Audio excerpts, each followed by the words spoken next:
In this video, I'll show you how to complete the Glory of the Icecrown Raider achievement. There are 2 mounts you can get from this achievement, but you'll need to complete it twice. Once for the 10-man raid difficulty and once for 25-man. The Bloodbathed Vanquisher comes from the 10-man version, and the Icebound Vanquisher comes from the 25-man version. Before we get started, I highly recommend doing this on a character with healing abilities or bringing a friend that can heal, since one of the achievements requires healing a dragon boss, so if you have healing spells, you're good to go. But on the other hand, if you're on a class with no healing abilities, you're going to need 2 things.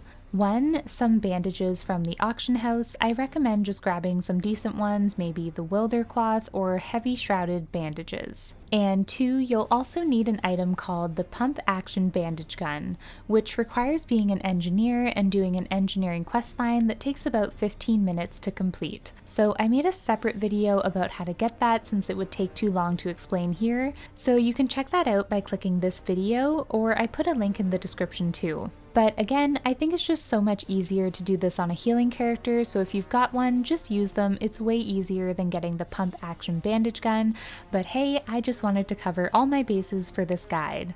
For anyone new, to get to Icecrown Citadel, take the portal to Dalaran Crystal Song Forest, then fly here. At the entrance, set the correct difficulty before going inside. You can start with Heroic 10-man, then do Heroic 25-man after, or go in any order you prefer. Just make sure it's always set to Heroic and then choose 10 or 25-man accordingly. The achievements are completed the same way in both versions, but for this video I'll be showing it on Heroic 25-man. And by the way, one more thing before you get started, make sure you don't have anything that could accidentally kill stuff and ruin achievements that require waiting. So you'll want to dismiss any pets, unequipped trinkets that deal passive damage, remove any buffs that could trigger attacks, and check your talents to disable any automatic damage effects. Now let's get started. The first achievement is Boned, and very easy, just kill the boss. The next achievement is Full House. For this one, we need to wait to kill the boss until 5 different types of cultists have spawned. To do this, pull the boss but don't attack her. Just wait for several minutes while the cultists spawn. I've added a list on the screen of all the different cultist types, and you just need any 5 of these. What I personally found easiest was to wait about 4 to 5 minutes, then type /tar and the name of a cultist and it will target them. So I just go down the list /tar cult adherent, /tar empowered adherent, etc. And each time you see one, you can mark it or just mentally note them in your head. As long as you have any 5 off the list, you're good. Once you're sure you have all 5, kill the boss while making sure the cultists stay alive, since they need to be up when she dies. The next achievement is I'm on a boat. To get to the upper level, take the elevator or use the teleporter. Then head to your faction's airship. Once you're on board, talk to Muradin for the Alliance or Saurfang for the Horde to start the encounter. Hop into a cannon and start blasting the enemy ship using your 1 and 2 abilities. When the 2 adds spawn, kill them, and that's it. Okay, so for the next 5 achievements, they are all going to be just simple one-shot kills. So nothing specific needs to be done, but I will just quickly cover what each one is. Deathbringer Saurfang gives you the I've Gone and Made a Mess achievement. Then head over to the Plagueworks area. Kill Rotface for Dances with Oozes, and don't forget to hit the valve on your way out. Then head to Festergut and kill him for the Flu Shot Shortage achievement, and again hit the valve on your way out. Next, head to Professor Putricide and kill him for Nausea, Heartburn, Indigestion. And now we head over to the Crimson Halls to take down the Blood Prince Council for the Orb Whisperer achievement. Boom, 5 achievements done. Now we are heading up to Blood Queen Lanethel for the achievement Once Bitten, Twice Shy. This one is pretty annoying because there's 2 parts to it and you can't do both parts in one run. So you'll have to do one part during this run and come back after Tuesday Reset to do the other part. So the achievement wants us to defeat her once as a vampire and once again without becoming a vampire. Let's start with how do you become a vampire?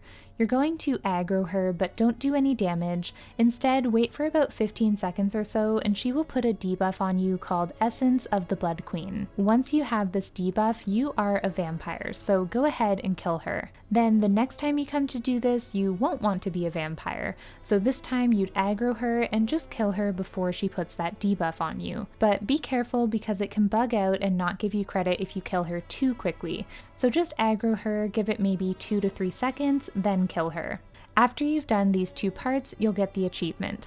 And again, it doesn't matter if you do the vampire or non-vampire one first. Just whichever one you do first, do the other one next time. The next achievement is Portal Jockey. For this one, we need to heal Velithria to full health as quickly as we can, which shouldn't be an issue at all since we're so strong. The achievement technically says it wants us to enter every portal she spawns, but if we just heal her fast enough, it actually just skips over the portal mechanic, and you'll get the achievement once she's fully healed. So as a character with healing spells, this is a cakewalk. Approach the boss and just start healing her over and over, even if she's at full, just keep healing because it's just safer that way since she has a debuff dot thing on her, and you have to heal her beyond that point. Now for the method on a non-healer, I'm assuming you've got your bandages and your pump action bandage gun that I explained about in the intro.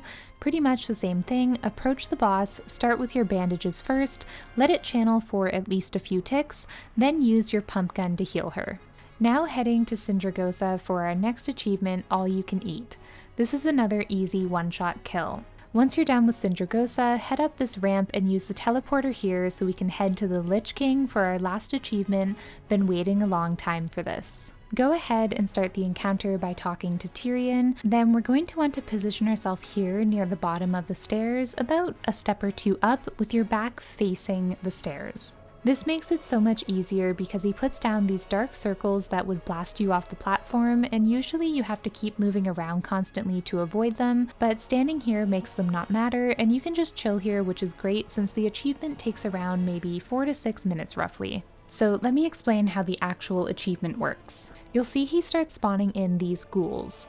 Eventually a debuff called Necrotic Plague will pop up either on you or on one of the ghouls, and for this achievement we need Necrotic Plague to stack up to at least 30, so it will jump around between you and the ghouls and continues stacking. I just kept an eye on it by tab targeting around to see which ghoul has it and how many stacks it's at, and you can see it easily when it's on you. Once you see it's above 30, or maybe let it go up to around 35 or more, because why not, rather be safe than sorry, then you can go ahead and start killing the Lich King. And you won't actually get the achievement until the encounter is done, so don't worry, he just talks a lot, but you'll get it at the end. And also on the 25-man version of this, you need this other achievement, Neck Deep in Vile, but that one we don't have to do anything specific, just from essentially one-shotting him, we'll get it. Once he's down, you'll get your achievements, and if you're super lucky, maybe you'll get Invincible 2, which is a really low drop from him.